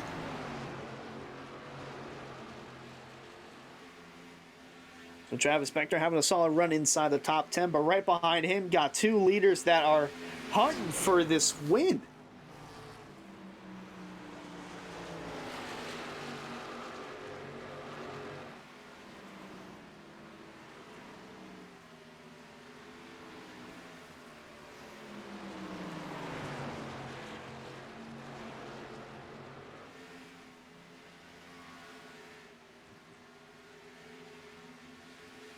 Boy, just marveling at these two, just neither one letting up on the other, not seeing Weisshart pull out too far in front, not seeing Fambrough getting too far behind, not seeing anyone make a mistake here.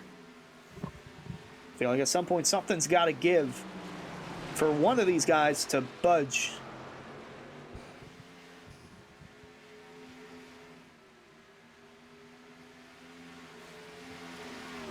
We're approaching 10 to go from the Rock. Oh, close call there with the lap car. That was Jeremy Clapper Newell.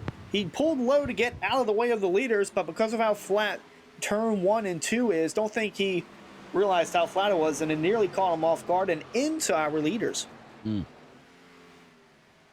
Saw that happen in a similar fashion at Daytona, and it triggered a massive crash there for the leaders with the lap car trying to get out of the way.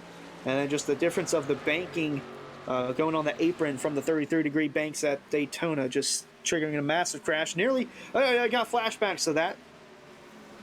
But everything all calm for the moment. Yeah. 10 to go now. Going to be 9 to go when they cross the stripe. So big time racing here with the two guys. This is the closest of any battle on the racetrack now between Weisshart and Fambro.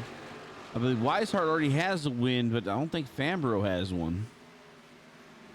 Weisshart does not have a win in the Lodgebox Series this season, but Fambro looking to get his first as well. So both these guys trying to get their first win for the Lodgebox Series.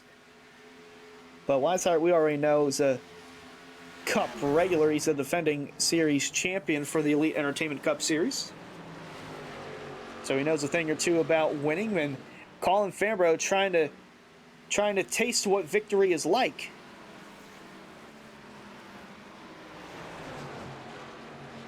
Fambro going to try and roll the top. Weisshart going to keep his line on the bottom.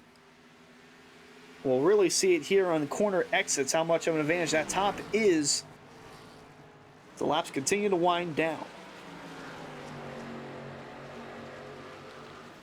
Harold, it might be getting time for a bump and run here. Yeah, you know, if he's got to get there though, close, but he slides to the top. I don't know if he's got enough. He's gonna have to do this angling where he's like right now. He goes high to come low. Does he have enough to get there? No. But that's the idea there that I think Fambro's going to have to try. Go high, cut low off of turn 4.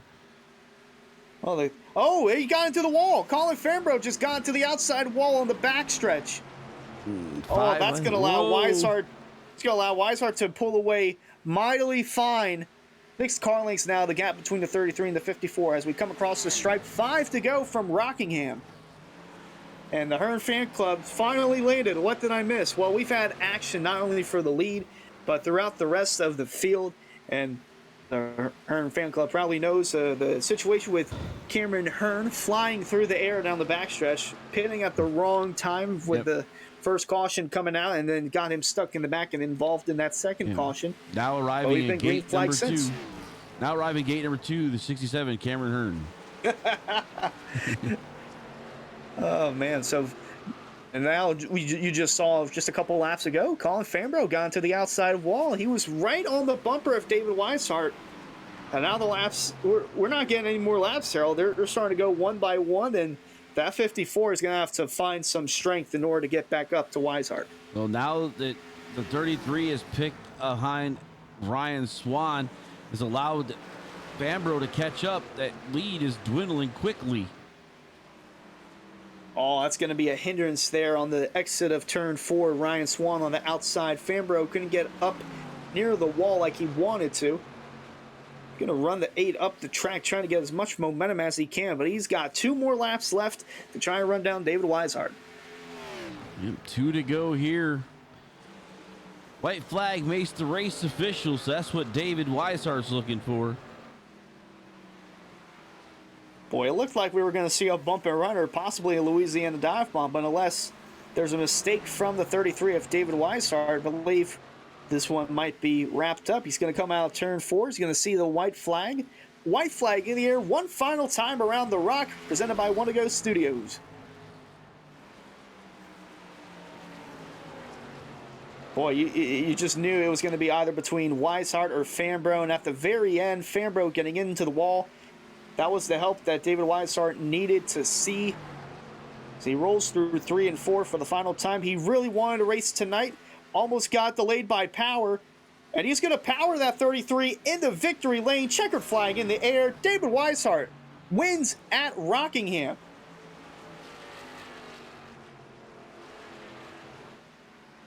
Boy, what a win that is for the 33 of David Weisshart. Really wanted to run this race so bad.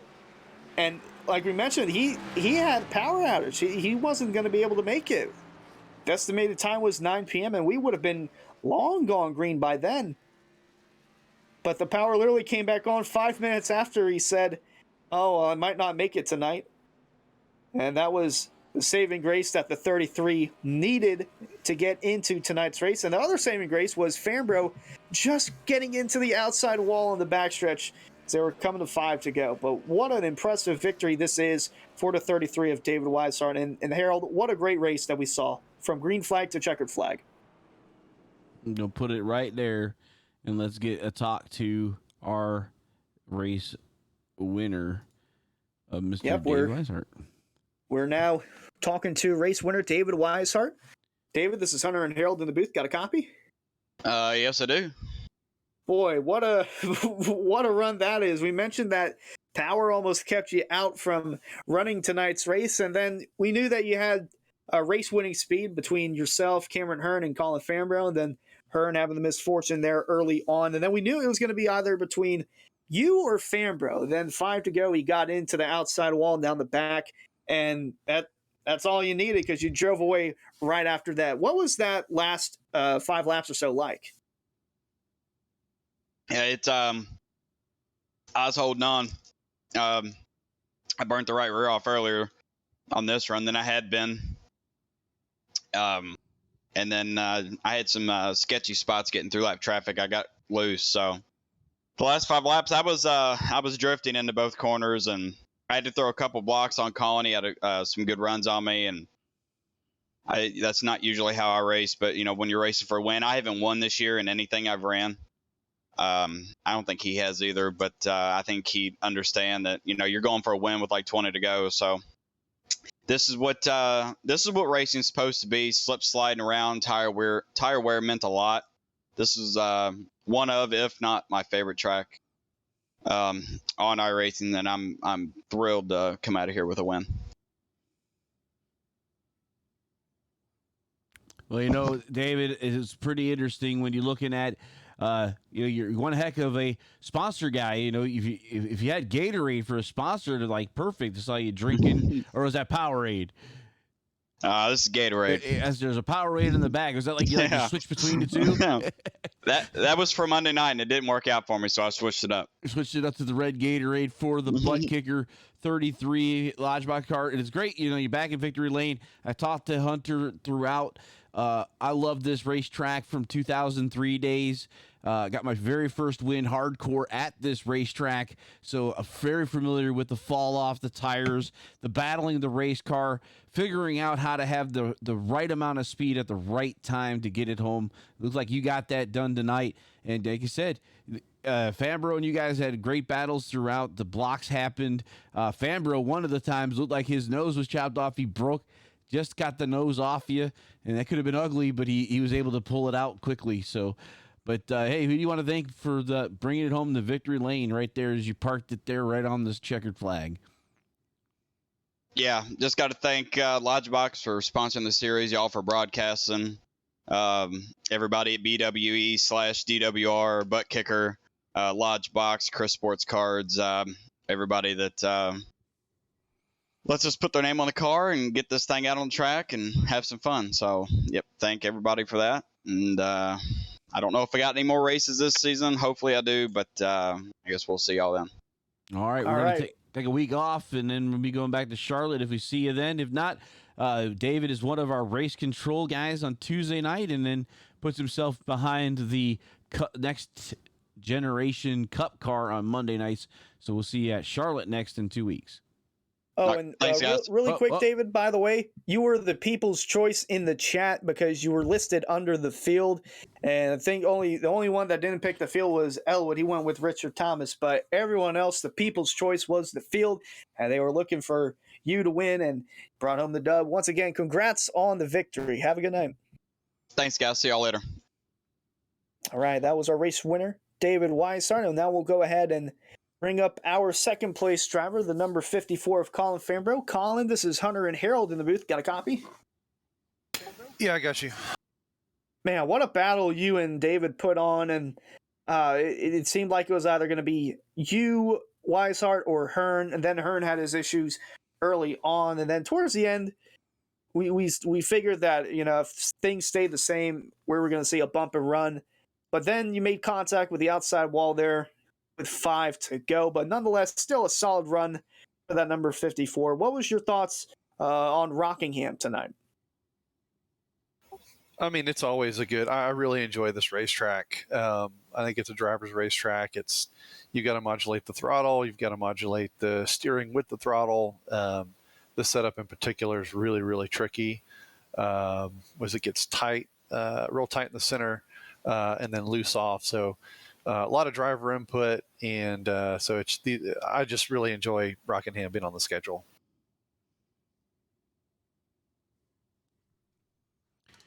All right, hey, Collins, Harold up here. You brought that Coors Light home in the second spot. You had the speed. A couple times I saw a late block being put in by David Weisshart. One of the times looked like huge evasive action from the 54 to avoid contact. Can you tell us a little bit about that? Yeah, I wasn't real happy with that. I feel like if you got to block somebody that hard, then you probably shouldn't be throwing the block. I mean, I had both front wheels locked up to try and to stay out of him. But he's my truck owner. If that was anybody else, they'd probably been in the fence. But it is what it is. Racing hard. I mean, I gave it everything I had, and it just wasn't quite enough. All right, who do you want to thank for tonight's second place podium finish here at Rockingham? Chris Wright, my spotter, does a great job. Really, really appreciate him helping out during these races. And then, of course, Alan Elwood for the paints. He always comes through, top notch on these paints on these cars. So just appreciate those guys, and appreciate the league and what they do, giving us a fun place to race. Well, once again, congrats on the second place finish. I gotta say, the wins are going to be coming soon with the runs that you're putting on, especially like tonight. 60 laps led, solid showing tonight. Congrats once again on second place. Have a good night. Thanks, guys. Solid run there for Colin Fambro, P2. And now we'll bring up our third place driver, James Scioli. James, Hunter and Harold in the booth. Got a copy? Yeah, I got you guys. Kind of got lost in the sauce there, no pun not intended, with the battles that we've been seeing up front for the lead. Hearn, Fambro, and Weisshart, and then Hearn getting collected in that wreck. But it's between Weisshart and Fambro at the very end. But nonetheless, it's still a solid run for you in that number 7. Take us through what the race was like, because it seemed very entertaining from us up here in the booth.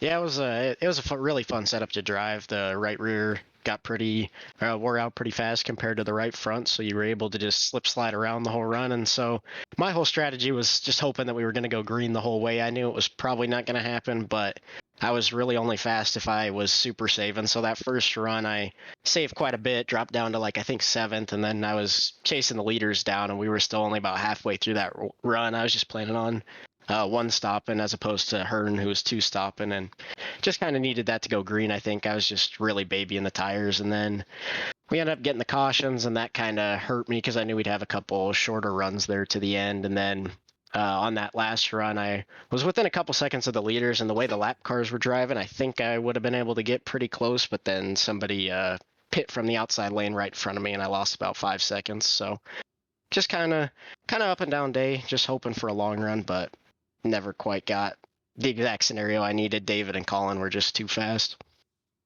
Nonetheless, still P3 is solid. Harold, any questions for James? All right, James, man, yeah, we saw it in the chat. They were talking about the South Beach heat, trying to get the hottest hot sauce. So it looks like the hot sauce still working good. Get a podium finish tonight.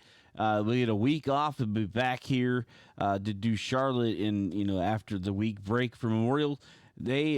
Is there anybody that you want to thank or shout outs for anything going on that number 17? Yeah, big thanks to Rick's Hot Sauce. Obviously, Code Skyoli at checkout gets you $7 off. And thanks to Bell Weisshart Esports. Glad that David was able to get the win today if I wasn't. So cool to see him running good. I know Bryce ran good behind me. So a pretty good day for us in the points. So thanks to all those guys. All right, we'll let you go and celebrate that third place finish as we head into an off week. Have a good night.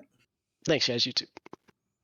That was our third place finisher, James Colley. We're going to take a look at the rest of the finishing order for tonight's Serie iRacing.shop 150. Weisshart, Fambro, and Scarley just talked to those three just a few moments ago. Bryce Senesac and Richard Thomas bringing their machines home in the top 5. Then Davey Hendricks, AJ Roderick, Travis Beckner, Joe Hazard, and Ryan Swann. Solid top 10 for all 5 of those guys. And we got Shane Therian, Jose Ruiz, Adam Capps, all a lap back. Then Chris Seidenfaden, Forrest Smith, and Jordan Martin. Andrew Santo, 2 laps back.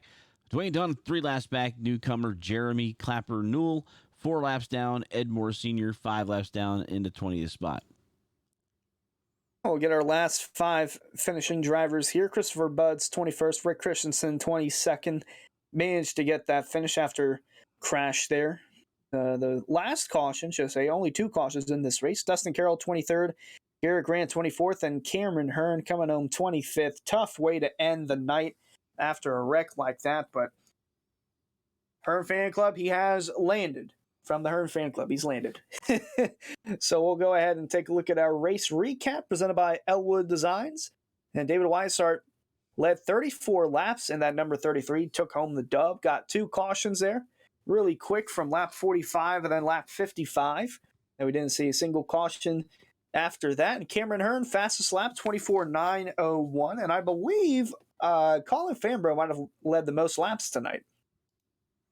Saw he had 60. Weisshart had 34. I'm not sure if Cameron Hearn led more than Fambro or not.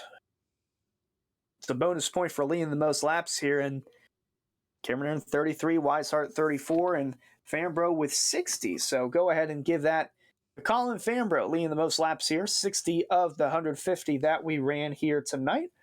Harold, any final thoughts before we head into the off week? Excellent race here at Rockingham under the sunlight at Rockingham, North Carolina. Saw David Weisshart, winning at a track that he likes. Fambro doing a pretty good job in the second spot.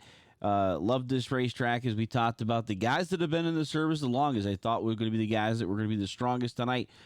Show that with Weisshart, Fambro. They've been around for a while. Bryce Senesac as well has been around for quite a bit.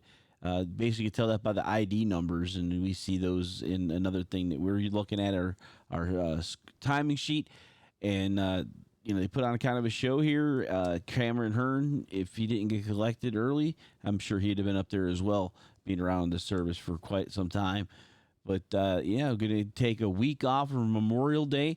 As a soldier, I want people to remember this. Memorial Day is for those that have not returned home. So please, as a soldier, I appreciate when people tell me thanks for my service, but that day is not for us. That day is for those people who paid the ultimate sacrifice. Please give your regards to the right people and, the service members. We have our day. It's Veterans Day or any other day. Memorial Day, we want to remember those people who didn't make it home. And it's really tough on some of us that did go to battle. I have lost quite a few of my friends in both Afghanistan and in Iraq. So my condolences go out to the families and friends and loved ones of all those that paid the ultimate sacrifice to this great nation. Absolutely. Could not have said it any better myself, Harold. So once again, we'll be taking an off week for Memorial Day weekend. It'll be a long weekend, and we'll be back at it the following Monday for the Elite Entertainment Cup Series from Charlotte. And then Tuesday night will be the CNC Log and Chuck Series. And then 2 Thursdays from now, we'll also be going to Charlotte for the Lodgebox Series. So from everyone up here that makes all this possible, executive producer Harold Darner, I'm Hunter Sleppy saying so long and enjoy the off week. What an exciting race brought to you by One to Go Studios. Here they come out of turn 4 to the white flag, and it's 1 to go. Thank you to all our sponsors, drivers, and viewers. We'll see you at the next turn.